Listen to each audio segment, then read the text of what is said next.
다 함께 묵도하심으로 주일 예배 드리겠습니다.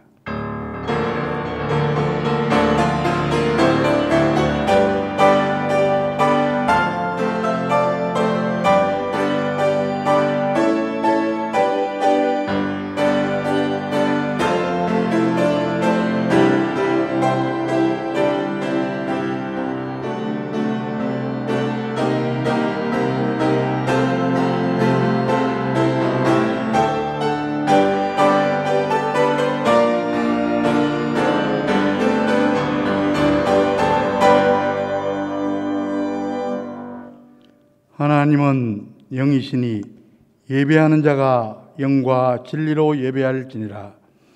온 세상 만물을 창조하시고 지금도 섭리하시는 삼위일체 하나님께 찬송과 영광과 존귀를 돌려옵나이다. 지난 한 주간도 부족한 저희들을 인도하여 주시고 오늘 이 시간 가정에서 현장에서 하나님의 집에 나와 예배드리게 하심을 진심으로 감사드립니다. 이 시간에는 우리로 하여금 세상의 걱정과 근심을 다 내려놓게 하시고 온전히 주님만 바라보며 예배드리게 하여 주시옵소서. 강단에서 흘러나오는 생명수와 같은 말씀을 듣고 우리의 영혼이 소생되게 하여 주시고 우리의 삶에 열매가 맺히게 도와 주시옵소서. 예수 그리스도의 이름으로 간절히 기원하옵나이다. 아멘. 모두 일어나셔서 1장 찬송을 드리겠습니다.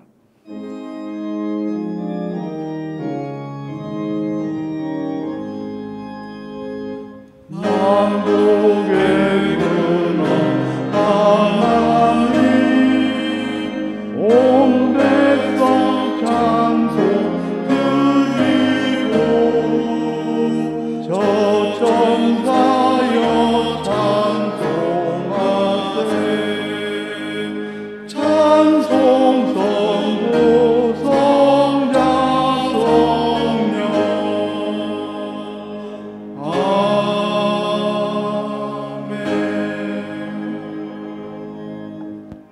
교독문은 제16번 시편 28편입니다. 함께 교독하시겠습니다.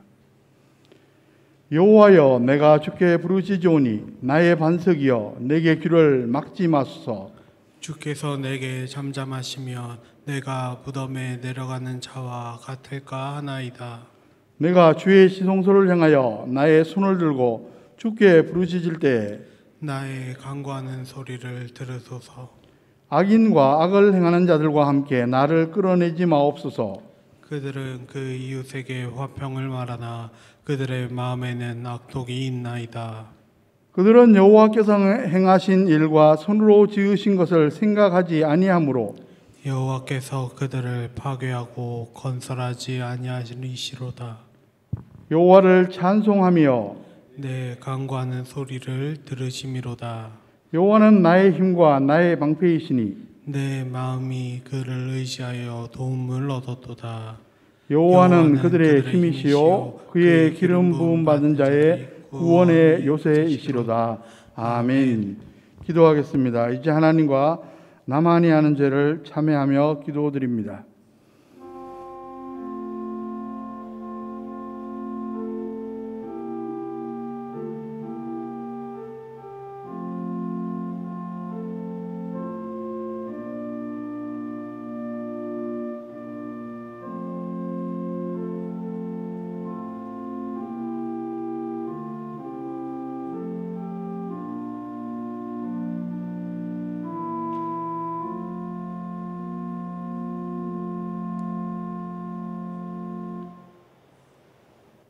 불꽃 같은 눈으로 사람의 마음과 생각을 두루 감찰하시는 하나님 아버지.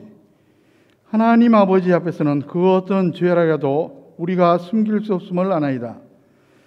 저희들이 살아가는 매일 매순간 모든 환경 속에서 능하신 손길로 저희들을 지키시고 인도해 주셨건만 저희들은 그 은혜를 잊고 살기도 했습니다. 무더위가 너무 기승을 부리는 바람에 저희들의 여러 가지 허물이 드러나고 있습니다. 하나님께 당연히 드려야 할 감사는 불평으로 바뀌었고 성경 말씀을 읽으며 진리 안에서 자유를 얻으려 했던 다짐도 실행하지 못하고 있습니다.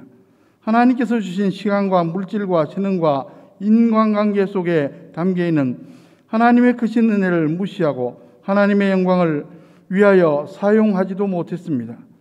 쉬지 말고 기도하라 하셨건만 저희들은 기도의 생활도 제대로 하지 못한 채 살다가 이렇게 다시 주일을 맞이하였습니다. 주님, 우리의 모든 죄를 다 용서하여 주시옵소서. 예수 그리스도의 이름으로 이 참회의 기도를 드리옵나이다. 아멘. 만일 우리가 우리 죄를 자백하면 그는 미쁘시고 의로우사 우리 죄를 사하시며 우리를 모든 불의에서 깨끗하게 하실 것이요 그런즉 누구든지 그리스도 안에 있으면 새로운 피조물이라 이전 것은 지나갔으니 보라 새 것이 되었도다. 아멘. 사도신경으로 신앙 고백하시겠습니다.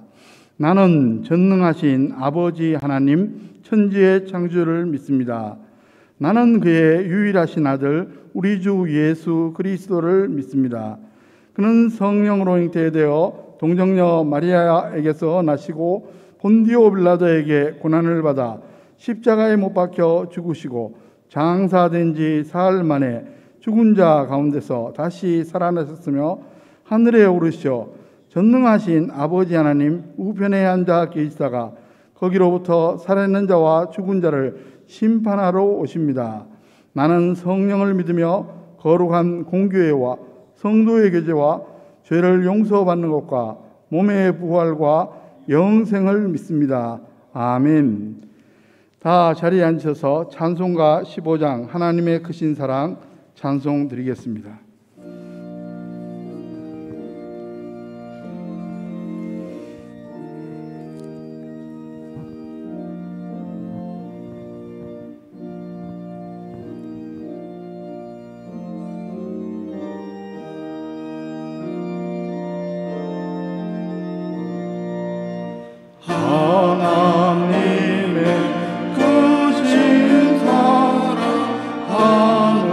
하늘에서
다 같이 기도하겠습니다.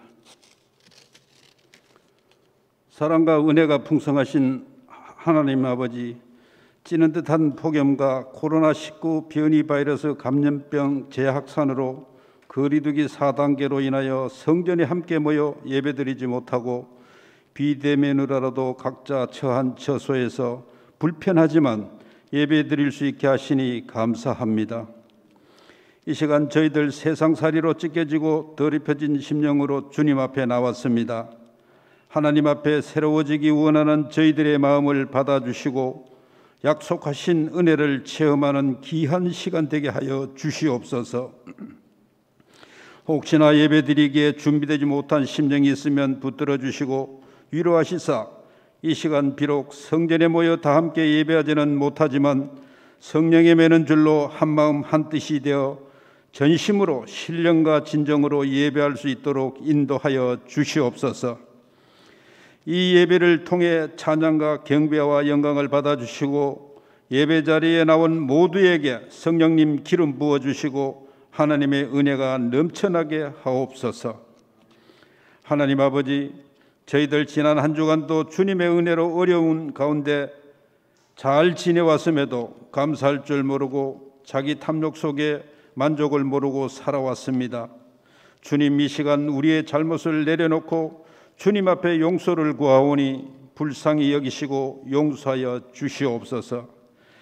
다시금 같은 죄를 반복하지 않도록 이길 수 있는 힘도 허락하여 주시옵고 언행이 일치하는 믿음을 실천할 수 있도록 도와주시옵소서. 하나님 아버지, 세상 현실이 너무 힘들고 어렵습니다. 코로나 감염병 재확산으로 거리두기 4단계로 인해 모든 활동이 통제되어 공예배와 공동체 활동이 제재를 받고 많은 사업장들이 힘들어하고 있습니다. 성령 하나님께서 찾아주셔서 힘주시고 은혜와 평강을 허락하여 주시옵소서. 저희의 힘으로는 어찌할 수 없습니다. 오직 아버지 하나님만이 하실 줄 믿습니다. 하루속히 이 환난을 종식시켜 주시어서 모두가 마음껏 찬송과 예배를 올려드릴 수 있도록 은혜 내려 주시옵소서. 하나님 아버지, 또 정치권의 혼탁되니까 우리 국민들의 분열로 어느 때보다 이 나라가 경제도 어렵고 위기에 처해 있는 것 같아 안타까움을 금할 수 없습니다. 하나님, 저희들은 기도밖에 할 수 없습니다. 위정자들에게 지혜와 명철을 주셔서 편가르지 말고 국론이 분열되지 않고 국익을 위하여 서로 조금씩 양보하고 화합하고 합심해서 이 난국을 잘 헤쳐나갈 수 있도록 도와주시옵소서. 하나님, 올해는 코로나 감염병으로 인하여 교회의 모든 여름 행사가 계획대로 진행되지 못하고 있습니다. 하나님의 영광을 가리지 않도록 코로나 재난에 슬기롭게 대처할 수 있는 지혜와 명철과 능력을 더하여 주시고 어려운 때일수록 주님을 신뢰하며 나아갈 수 있게 하셔서 주님을 향한 소망을 놓지 않도록 인도하여 주시옵소서. 사랑의 하나님 아버지, 특별히 간구합니다. 우리 교회를 통해 죽어가는 영혼들이 예수 안에서 생명을 얻게 하시고 상처 입은 가정들이 치유되며 방황하는 심령들이 삶의 의미와 목적을 발견하게 역사하여 주시옵소서. 또 원치 않는 육체적 질병으로 가정과 병상에서 고통받고 있는 성도들을 기억하여 주시고 성령의 크신 사랑과 능력으로 어루만져 주시어 하루속히 회복되어 마음껏 주님을 찬양하며 참 평안을 누릴 수 있도록 은총 베풀어 주시옵소서. 이 시간 말씀 전하실 목사님, 영육간의 강건함을 주옵시고 하늘의 건세와 능력의 능력을 더하여 주셔서 선포되는 하나님의 말씀이 저희들의 삶을 다시금 돌아보고 빛의 길로 나가는 생명의 복음이 되어 우리 영혼을 일깨우게 하여 주시옵소서. 예배를 위해 여러 모양으로 보이지 않게 봉사하시는 손길 예와 아름다운 찬양으로 영광 돌리는 분들에게도 축복하셔서 아름다운 예배가 되게 인도하여 주시옵소서. 오늘 예배를 온전히 주님께서 주장하셔서 마치는 시간까지 인도하시옵고 우리 주 예수 그리스도 이름으로 간절히 기도하옵나이다. 아멘.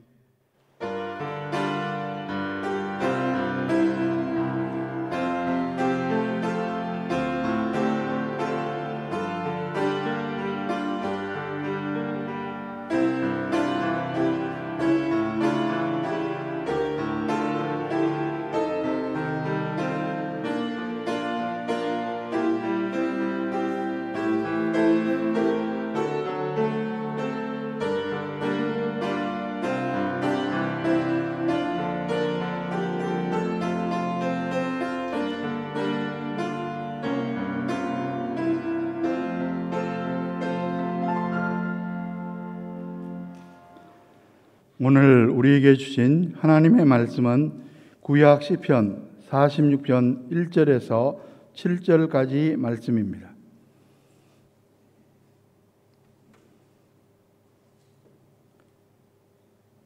하나님은 우리의 피난처시요 힘이시니 환난 중에 만날 큰 도움이시라.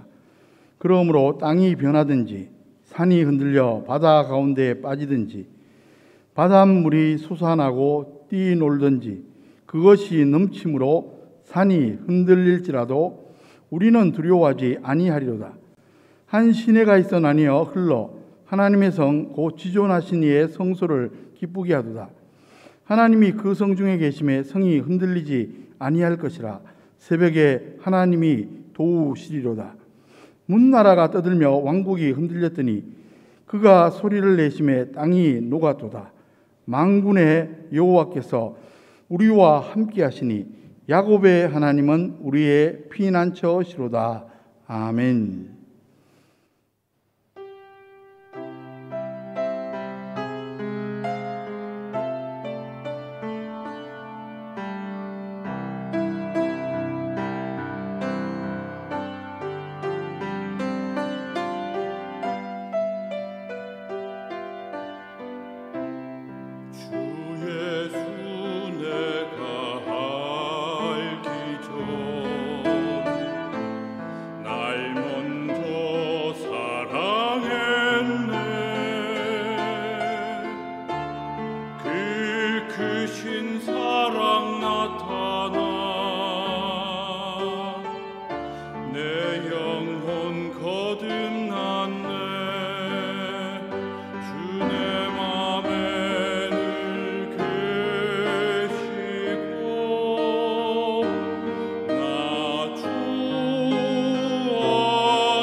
아멘.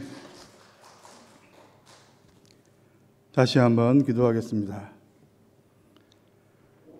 아름답고 신령한 우리의 찬양을 흠양하신 하나님 아버지, 이 시간 부족한 저희들에게 말씀하여 주시옵소서. 말씀을 대언하는 자, 말씀을 듣는 자들 같은 성령님께서 주관하여 주시옵소서.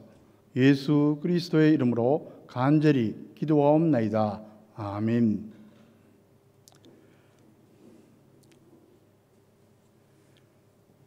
여러분, 코로나 사태는 오늘을 살아가는 사람들에게 돌이킬 수 없는 막대한 피해를 입혔습니다. 오죽하면 역사가 코로나 이전 또 코로나 이후로 나뉘어질 것이라고 말하겠습니까? 이것은 단순히 인명피해나 경제적 피해와 같은 수치로 계산할 수 있는 차원을 넘는 것입니다. 당연히 교회도 상당한 피해를 입었습니다. 그래서 교회의 역사도 코로나 이전과 코로나 이후로 구분해야 할 정도입니다. 교회가 입은 피해 여러 가지 있겠지만 중요한 두 가지만 생각해 보고자 합니다. 하나는 코로나 사태가 장기화되면서 교인들 가운데 신앙을 떠나는 사람들이 생기고 있습니다. 다른 하나는 다음 세대의 문제입니다. 코로나 사태 이후 많은 교회 학교와 청년부가 문을 닫은 상태입니다. 일부 교회만 현장 예배와 온라인 예배를 병행해서 유지하고 있을 뿐입니다. 그리고 불신 가정에서 출석하던 아이들은 대부분 예배를 드리지 못하고 있는 상태입니다. 그래서 코로나로 가장 심각한 타격을 받은 분이 다음 세대라고 말할 수 있습니다. 여러분, 이런 말이 있습니다. 현대는 불안의 시대이다. 여러 분야의 학자들이 이구동성으로 하는 말입니다. 맞는 말입니다. 하지만 그게 어디 현대에만 해당되는 것입니까? 인간은 유사일에 항상 불안 속에서 살아왔습니다. 다만 그 불안 심리가 갈수록 더 심해지기 때문에 이 시대를 특정해서 불안의 시대라고 말하는 것입니다. 그런데 가만히 생각해 보면 좀 이상합니다. 예전에 비해 물질적으로 풍요로워지고 환경도 편리해지고 사회 안정망도 많이 확충된 것 같은데 오히려 더 불안해지고 있습니다. 정말 알다가도 모를 일입니다. 오늘 이 시대를 들여다보면 불안이 마치 도미노 현상처럼 번지고 있습니다. 10대는 학업과 20대 때문에 불안하고 20대는 취업 때문에 불안하고 30대는 결혼, 출산과 자녀 양육 문제 때문에 불안합니다. 그리고 40대 이상은 직장과 사업 문제, 노후 문제와 건강 문제 등으로 불안합니다. 한도 없고 끝도 없습니다. 그런데 사실은 문제의 본질을 파악해야 합니다. 우리를 불안하게 만드는 게 과연 무엇인지 정확하게 알아야 합니다. 그것은 문제 자체가 아닙니다. 문제를 바라보는 태도, 즉 마음가짐 때문입니다. 문제를 바라보면서 두려워하는 마음이 더 심각한 문제입니다. 2차 세계대전 당시 미군 전사자가 대략 30만 명이 된다고 합니다. 아이러니한 것은 아들이나 남편을 전쟁터에 보내고 집에서 불안에 떨며 살다가 심장병에 걸려 죽은 사망자가 100만 명에 달한다고 합니다. 전쟁터가 더 위험한지 아니면 집안이 더 위험한지 헷갈립니다. 또 이런 실험도 있습니다. 쥐 100마리를 철창 안에 가두고 규칙적으로 음식을 넣어주었습니다. 철창 밖에는 고양이를 끈으로 묶어두었습니다. 그러니까 직접적인 해를 끼치지는 못합니다. 100일 후 쥐들이 죽었는데 사체를 해부해 보았습니다. 그랬더니 거의 모든 쥐가 심장병, 암, 위장병 등에 걸려 있었습니다. 어떻게 된 것입니까? 고양이 울음소리를 듣고 그 모습만 보고도 두려워서 병에 걸려 죽었다는 이야기입니다. 그렇습니다. 사람들에게 정말 심각한 문제는 두려움입니다. 이 두려움만 이길 수 있다면 어떤 상황에서도 행복할 수 있습니다. 어떤 문제가 닥쳐도 당당히 승리할 수 있습니다. 뉴딜 정책으로 유명한 프랭클린 D 루스벨트 대통령의 이야기입니다. 그가 제32대 대통령으로 취임했을 때 상황은 말이 아니었습니다. 미국 전역이 대공황으로 인해 은행들이 줄도산을 했고 생산량은 반토막이 났으며 농산물 가격이 폭락하고 실업자들이 차고 넘쳐 노숙자가 그 당시에 무려 200만 명에 달했다고 합니다. 루스벨트가 두려움에 사로잡힌 국민들에게 취임 연설을 했는데 그 가운데 이런 명언을 남겼습니다. 우리가 두려워해야 할 것은 오직 하나, 그 두려움 자체입니다. 우리가 두려워해야 할 것은 오직 하나, 그 두려움 자체입니다.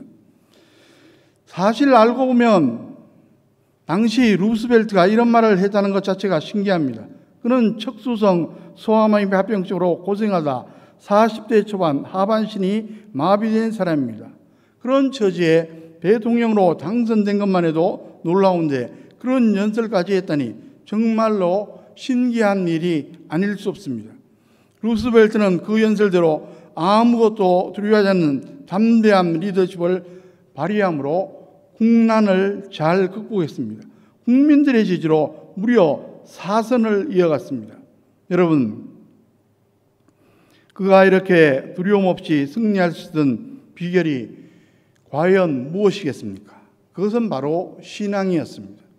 세상에서 두려움을 극복할 수 있는 유일한 힘은 전능자 하나님을 믿는 신앙밖에 없습니다. 오늘 보면 시편 46편도 동일한 진리를 우리들에게 제시해 주고 있습니다. 부디 이 시간 말씀을 통해 전능하신 하나님을 믿는 신앙으로 무장해서 불안한 세상, 불확실한 세상에서 모든 두려움을 극복하고 승리하는 저와 여러분들, 저와 여러분의 가정, 자녀, 후손들 다 되시기를 주님의 이름으로 간절히 축원합니다.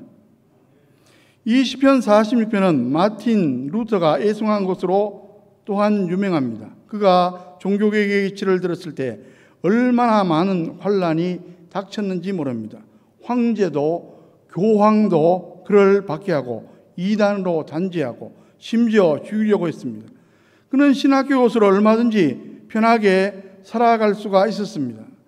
하지만 성경을 살펴보면 볼수록 당시 로마 가톨릭 교회가 얼마나 타락했는지 알게 되었고 도저히 묵과할 수 없었습니다. 그래서 종교개혁을 주창했지만 연약한 인간지라 눈앞의 현실이 너무나 두려웠습니다. 그럴 때마다 그의 동료 멜랑히톤에게 이렇게 말했다고 합니다. 여보게, 우리 시편 46편을 함께 낭송하세. 그렇게 시편 46편을 함께 낭송할 때마다 루터는 두려움을 이겼고 마침내 승리할 수가 있었습니다. 이 시를 기초로 지은 찬송가가 바로 585장 내주는 강한 성요입니다. 먼저 이 시편의 역사적 배경을 살펴봅니다. 남유다 왕국의 히스기야 왕 당시 아수르 제국의 왕 사네립이 침공해 왔습니다. 대략 주전 701년경의 일입니다. 너무나 두려워 떨던 히스기야가 아수르 왕의 협박 편지를 들고 하나님 앞에 간절히 눈물로 기도합니다. 그 응답으로 여호와의 사자가 나타났고 아수르 대군 18만 5천 명을 진멸합니다. 이렇게 승리를 거둔 후 시편 기자가 승리케 하신 하나님을 찬양하며 백성들에게 더욱더 하나님만 의지할 것을 촉구했습니다. 시편 기자는 시편 46편에서 세상은 환란이 가득한 곳임을 전제로 하고 있습니다. 그런 가운데 진짜 피난처가 어디입니까? 오직 하나님만이 피난처이심을 증거합니다. 1절, 7절, 11절에서 반복해서 노래합니다. 여러분, 이 세상에는 그 어디에도 완전한 피난처가 없습니다. 그럼에도 불구하고 많은 사람들은 여기저기서 피난처를 찾으려고 무던히 애를 씁니다. 그 모든 노력은 결국 헛것입니다. 심지어 하나님을 믿노라 하는 사람들 중에도 하나님을 제쳐놓고 엉뚱한 데에서 피난처를 찾으려고 노력합니다. 그러다가 결국 나중에서야 깨닫고 돌이킵니다. 다윗은 평소 훌륭한 신앙이었습니다. 그런데 현실이 너무나 어렵다 보니까 어느 순간 두려움에 사로잡힌 나머지 착각을 합니다. 사울 왕이 그를 정적으로 이기고 죽이려고 계속 추격하는 가운데 피해 다니는 현실이 너무나 힘들었습니다. 굉장한 두려움이 엄습해 오는 순간 다윗이 오판한 것입니다. 사무엘상 27장 1절에 보면 다윗이 그 마음에 생각하기를 내가 후일에는 사울의 손에 붙잡히리니 블레셋 사람들의 땅으로 피하여 들어가는 것이 좋으리로다. 이때 다윗은 신앙이 아니라 머리로 계산합니다. 국경을 넘어 블레셋 땅으로 가면 사울 왕의 위협에서 벗어날 수 있으리라 생각한 겁니다. 판단 미스였습니다. 그 후에 어떻게 됩니까? 블레셋의 아기스 왕에게 투항해서 신하가 됩니다. 부하가 됩니다. 시글락 성읍을 하사받아 얻고 사는 문제를 해결하고 사울 왕의 추격도 따돌릴 수가 있었습니다. 하지만 그보다 더 큰 문제가 닥칩니다. 소위 여우 피하려다 호랑이를 만난 꼴이었습니다. 다윗이 일단 블레셋으로 피하니까 이제부터는 아기스 왕에게 잘 보여야 합니다. 마치 이스라엘과 원수가 된 것처럼 자꾸 거짓말을 반복하며 충성을 맹세합니다. 스스로 올가미에 매인 것입니다. 그런즉 블레셋이 이스라엘 정벌에 나서게 되는데 아기스가 다윗의 참전을 요구합니다. 다행히 그의 신하들이 이스라엘의 장군 출신인 다윗을 견제해서 반대하는 바람에 빠지게 됐지만 큰일이 날 뻔했습니다. 바로 그 전쟁에서 사울 왕이 전사했는데 그러면 다윗이 죽인 꼴이 되고 그런 상황에서 어떻게 이스라엘의 왕이 될 수가 있겠습니까? 우여곡절 끝에 다윗과 그의 부하들이 회군해서 시글락으로 돌아왔는데 어떤 일이 벌어져 있었습니까? 사흘 동안 자리를 비운 사이에 아말렉 사람들이 와서 불을 지르고 약탈해 간 것입니다. 부녀자와 아이들을 포로로 끌고 왔습니다. 그 처참한 광경을 목격한 다윗의 부하들이 대듭니다.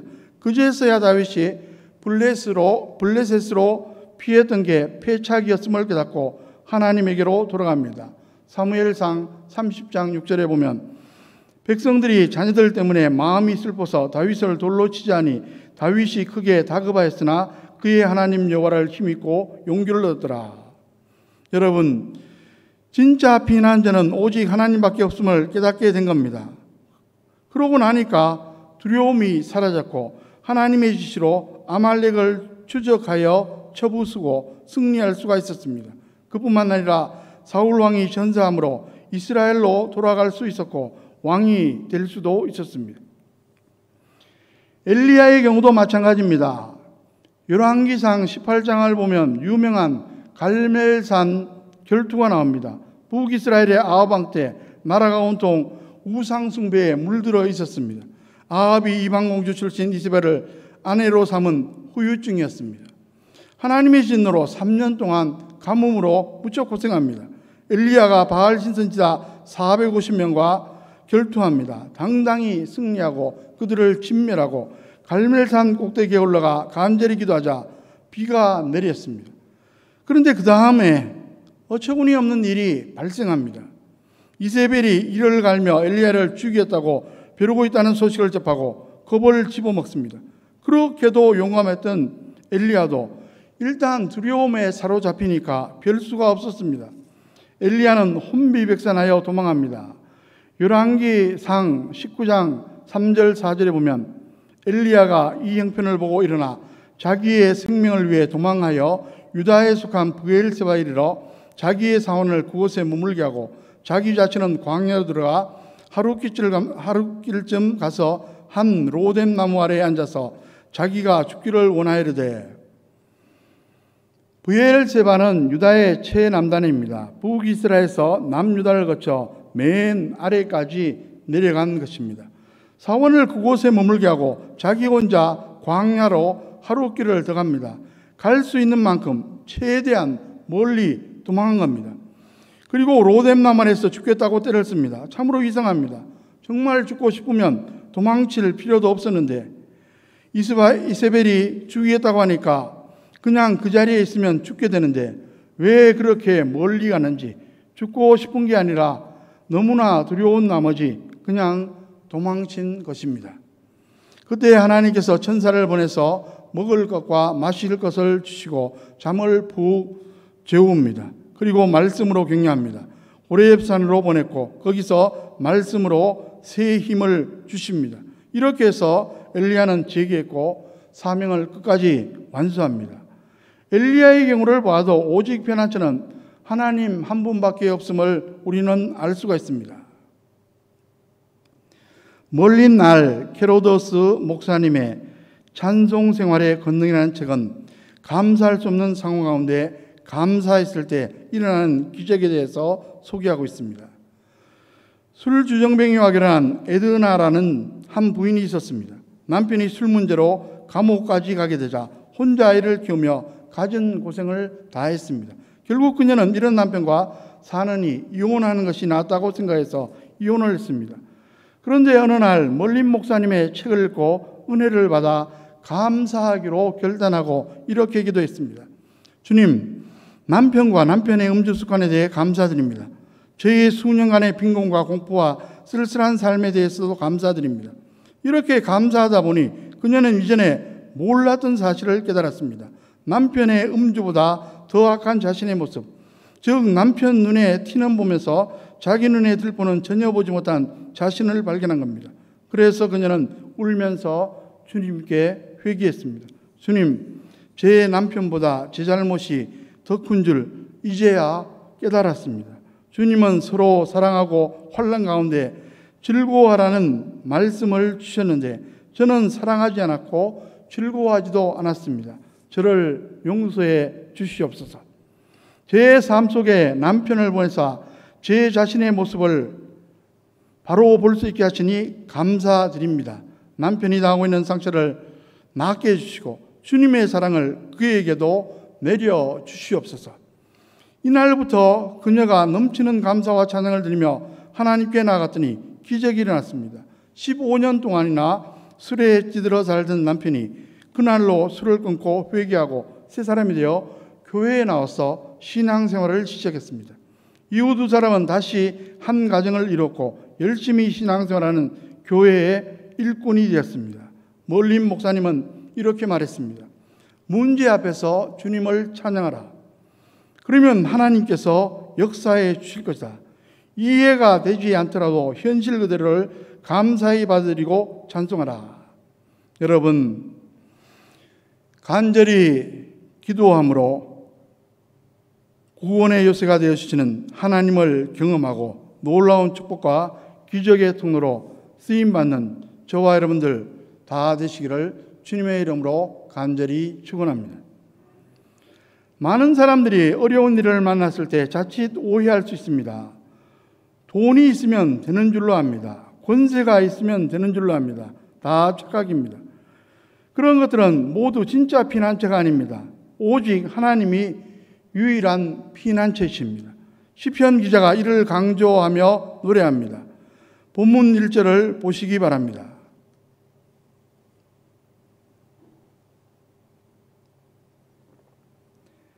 하나님은 우리의 피난처시요 힘이시니 환난 중에 만날 큰 도움이시라. 오직 하나님만이 환난 중에 유일한 도움이 되는 진짜 피난처 되신다는 귀한 말씀입니다. 시편 기자는 이어서 피난처 되시는 하나님을 의지함으로 두려움을 극복할 수 있음을 노래하고 있습니다. 계속해서 2절, 3절 말씀을 보십시오. 그러므로 땅이 변하든지 산이 흔들려 바다 가운데 빠지든지 바닷물이 솟아나고 뛰놀든지 그것이 넘침으로 산이 흔들릴지라도 우리는 두려워하지 아니하려다. 하늘과 땅이 뒤죽박죽이 되면 얼마나 무서운 겁니까? 그래도 두려움이 없으니 얼마나 좋은 겁니까? 그래서 이런 진리를 깨달은 다윗은 시편 57편 1절에서 하나님 앞에 이렇게 신앙 고백합니다. 하나님이여 내게 은혜를 베푸소서. 내게 은혜를 베푸소서. 내 영혼이 주께로 피하되 주의 날개 그늘 아래에서 이 재앙들이 지나기까지 피하리다. 그렇습니다. 세상에서 제일 안전한 곳은 오직 하나님 날개 아래이고 하나님 품 안입니다. 게다가 하나님의 아들 예수 그리스도가 우리와 함께 하십니다. 예수 그리스도는 십자가에 달려 죽으셨다가 부활하신 승리자이십니다. 우리와 함께 주시면 두려워할 게 전혀 없습니다. 요한복음 16장 33절에 이것을 너희에게 이르는 것은 너희로 내 안에서 평안을 누리게 하려 함이라. 세상에서는 너희가 환난을 당하나 담대하라. 내가 세상을 이겼노라. 사도 바울도 이렇게 외칩니다. 유명한 로마서 8장 31절 32절에서 그런즉 이 일에 대하여 우리가 무슨 말하리요? 만일 하나님이 우리를 위하시면 누가 우리를 대적하리요? 자기 아들을 아끼지 아니하시고 우리 모든 사람을 위하여 내주신 이가 어찌 그 아들과 함께 모든 것을 우리에게 주시지 아니하겠느냐. 여러분, 하나님의 아들 예수 그리스도가 우리 대신 십자가에 달려 희생하시고 우리를 구원하셨습니다. 하나님이 그 예수님을 주셨을 텐데 얼마나 우리를 알뜰히 챙기시겠느냐 이 말입니다. 사도 바울은 로마서 8장 37절에서 세상에서 별의별 환난을 만나도 결국은 예수님을 인해 승리할 수 있음을 선포합니다. 그러나 이 모든 일에 우리를 사랑하시는 이로 말미암아 우리가 넉넉히 이기느니라. 그러므로 저와 여러분들은 오직 하나님이 진짜 피난처 되심을 확인하고 늘 하나님께 나아가시기를 주님의 이름으로 간절히 축원합니다. 여러분, 하나님을 나의 피난처로 삼으면 어떤 환난을 만나도 낙심하지 않습니다. 평안을 누리고 용기 백배하여 승리할 수 있습니다. 더 나아가 그 평안과 용기를 통해 다른 사람들에게도 하나님이 피난처 되심을 증거할 수 있습니다. 시편 기자는 피난처 되시는 하나님이 계시기에 흔들림이 없이 평안을 누릴 수 있음을 이렇게 고백합니다. 노래합니다. 46편 5절 말씀을 보십시오.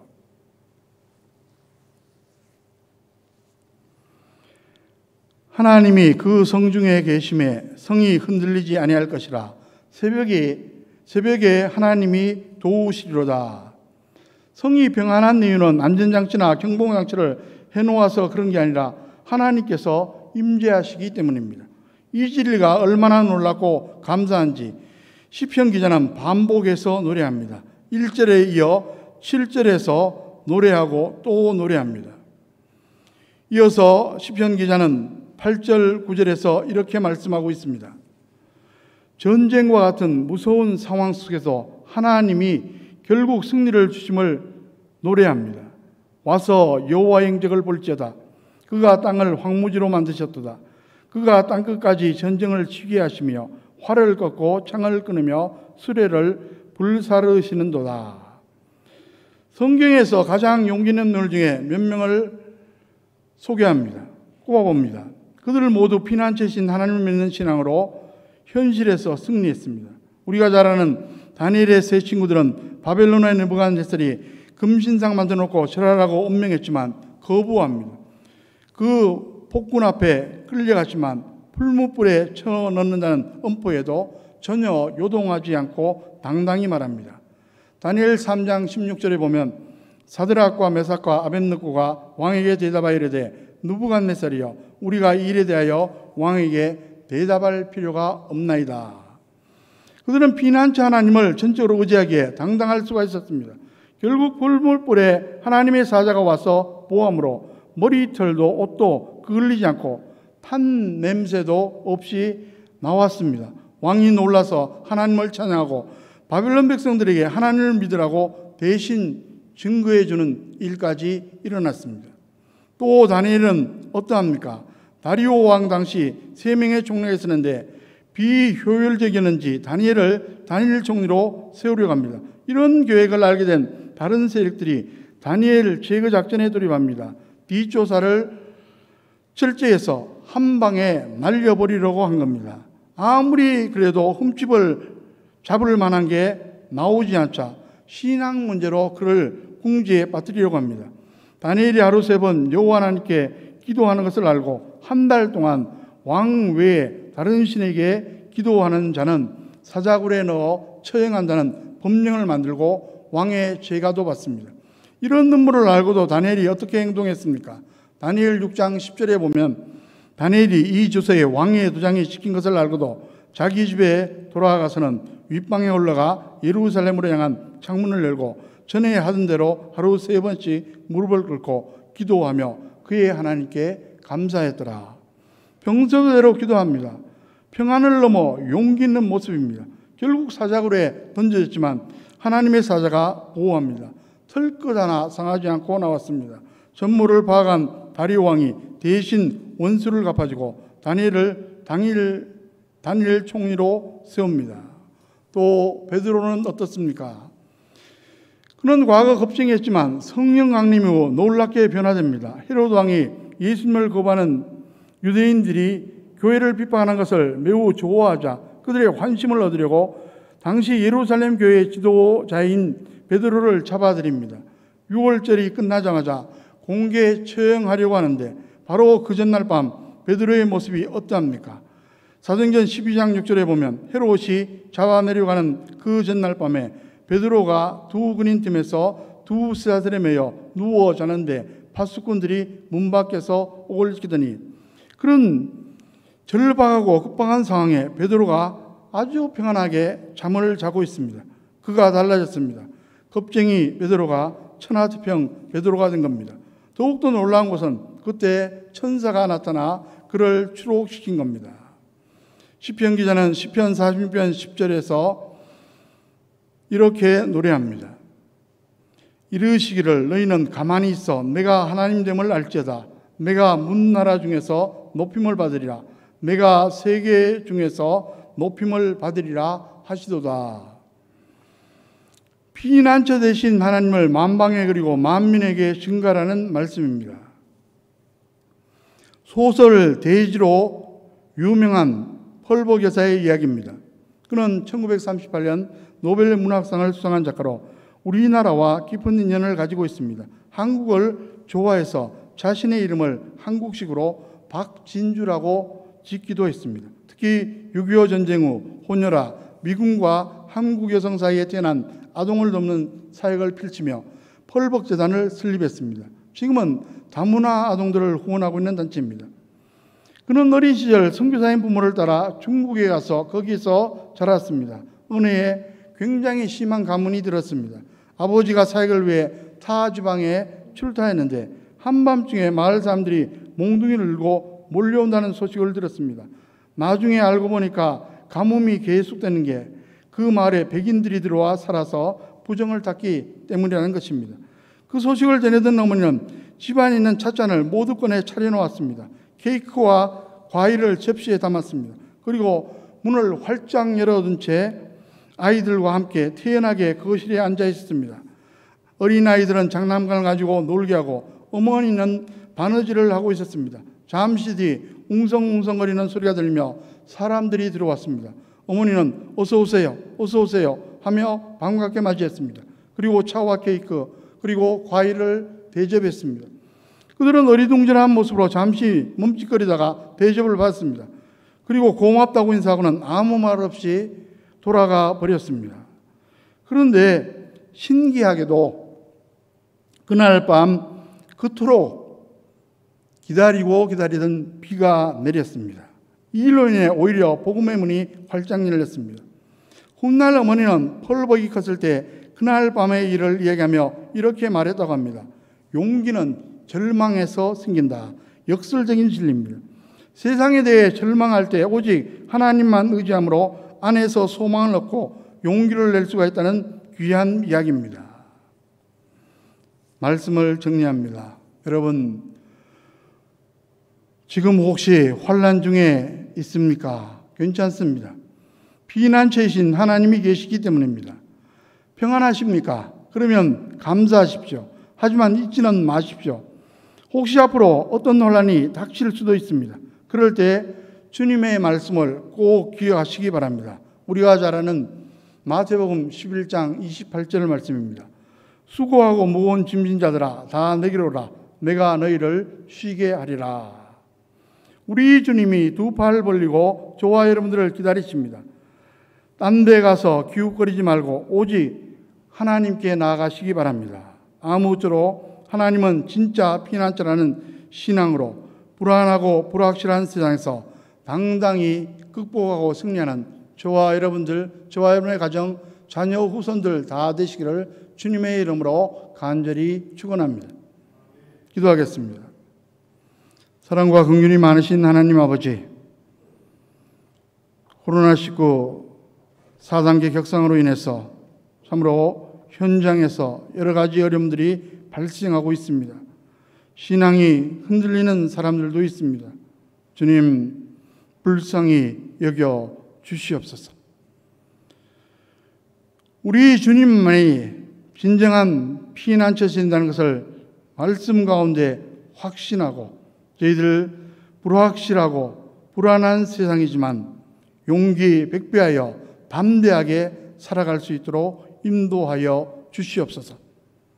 특별히 환우들을 위해서 간절히 기도합니다. 우리 가운데 육신의 약함으로 인해서 질병으로 인해서 중환질환으로 인해서 고통받는 분들이 있습니다. 주님 일일이 함께하여 주시옵소서. 약한 부분들을 보수하여 주시며 질병을 다 치료하여 주시옵소서. 중환 질환에서 하나님의 특별한 간섭과 은혜로 속히 회복될 수 있도록 긍휼을 베풀어 주시옵소서. 우리 가정 자녀 후손들을 위해서 늘 기도하고 있습니다. 지금까지 하나님의 은혜로 해결된 것들이 있지만 또 아직도 해결 중에 있고 해결받아야 할 문제들도 있습니다. 주님께서 합력해서 선을 이루어 주시옵소서. 이 모든 말씀 예수 그리스도의 이름으로 간절히 기도하옵나이다. 아멘. 다 함께 찬송가 70장 피난처에 있으니 찬송 드리겠습니다.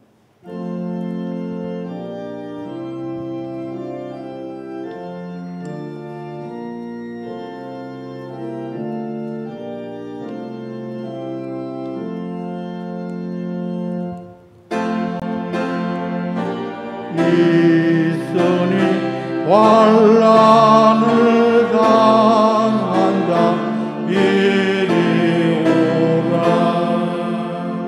땅들이 변하고 물결이 일어나 산 위에 넘치는 두렵잖네. 이방이 떠들고 나라들 모여서 진동하나. 우리 중 목소리 한 번만 바라며 천하의 모든 것 망하겠네. 만유도 하나님 우리를 도우니 피난처로 세상의 난리를 그치게 하시니 세상의 장엄이 쓸데없네. 복으신 하나님 우리를 구하니 할렐루야.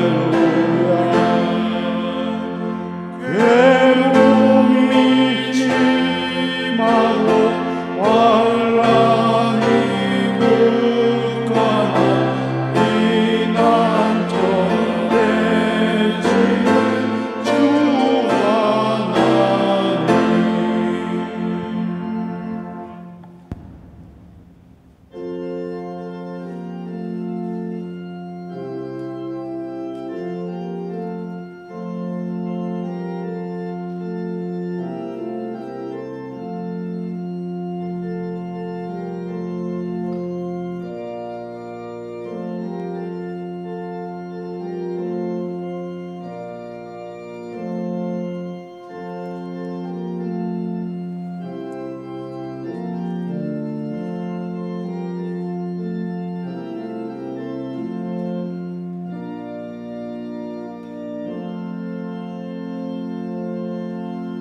모두 일어나셔서 봉헌하시겠습니다.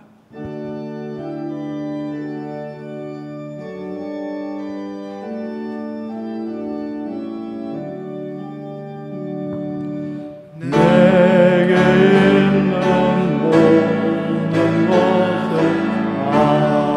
아낌없이 드리네. 사랑하고 의지하는 주만 바라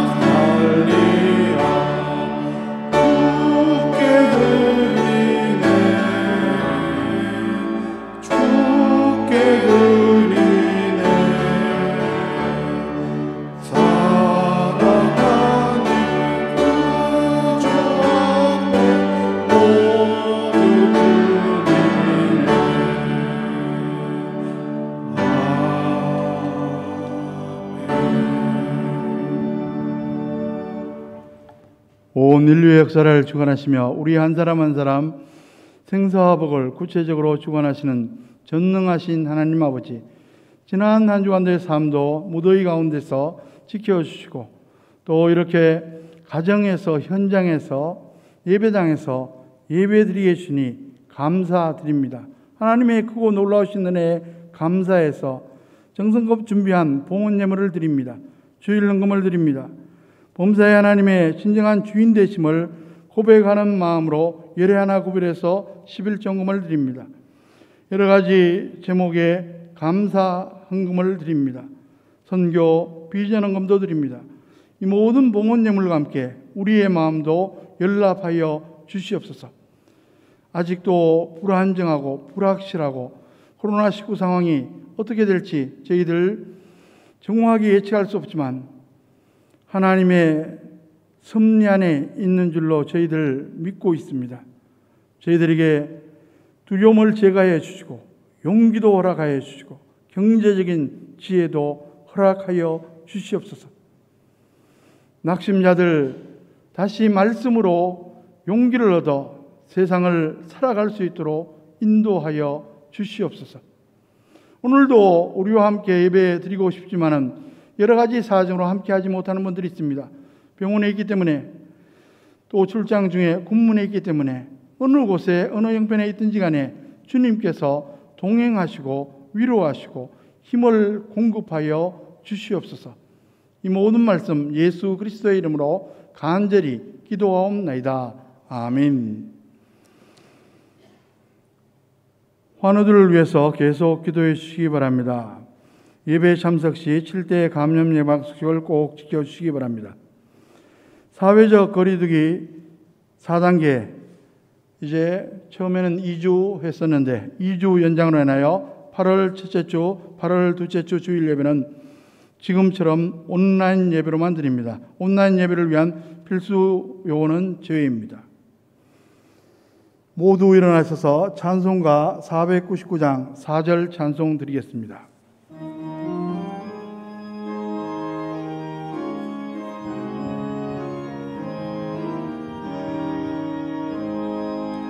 온전한 마음의 승리의 그날에 영광과 찬송 주께 드리네. 속죄함이 구원받았으니 기쁘게 할렐루야 부르세. 큰 권세 주께 있으니 큰 권세 주께 있으니 너는 가서 주의 복 전하라. 주가 너 항상 지키리라.